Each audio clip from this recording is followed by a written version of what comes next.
बवंडर है जी, बहुत तगड़ा पिंड बकैण वाला, जिला फाजिलका।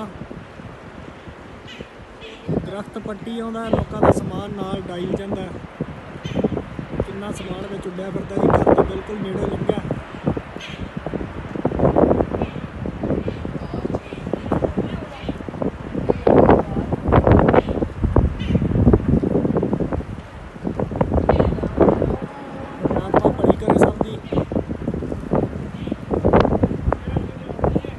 बिल्कुल कोलों दी लंघ गया जी।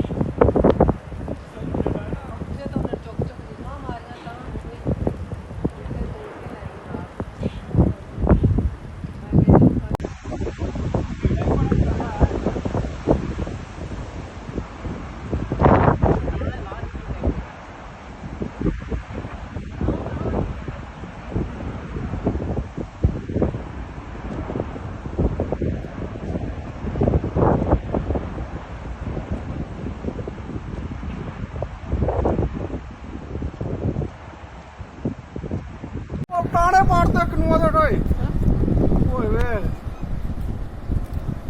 ये पोल पे देखो जी,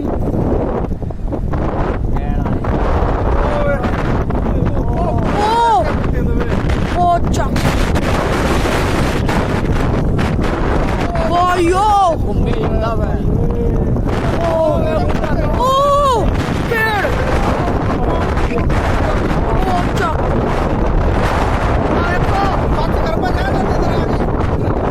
ਵੇਖੋ ਕੀ ਹੈਗੀ ਹੈ, ਬਵੰਡਰ ਹੈਗਾ। ਹਾਂ ਬਵੰਡਰ ਪੇੜਾਂ ਨੂੰ ਕੱਟੀ ਜਾਂਦਾ। ਉਹ ਚੱਕ ਤੂੰ ਵੀ ਬਣਾ इधर ना जे रब्बा पराई कर दे नु साडे घर वाले ਸਾੜੀ ਆ ਰਿਹਾ ਹੈ। इधर ही तो के गया मेरा भैन जो कहंदे ओए देखी ओए बवंडर तो पहली बार है ओ इतना तगड़ा वो देख ऊपर उखाड़ दिया। हाँ बूटे उखाड़ रहा कब का, वहां से उखाड़े उसने। हाँ दरखत चक दे सारे सच चल नीचे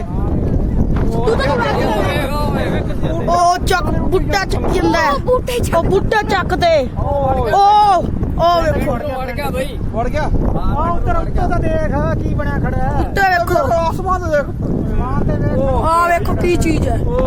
ਬਵੰਡਰ एकदम शेर ऊपर बस पर घूमदा पे सारा ओए ਆ ਵੇਖੋ मेरा पकड़ा चला ले तेरा ओए इधर देख ओ बाबा ये नहीं उड़ पा पक्षी उड़ा ओ बैक मजे ले ਆ ਵੇਖੋ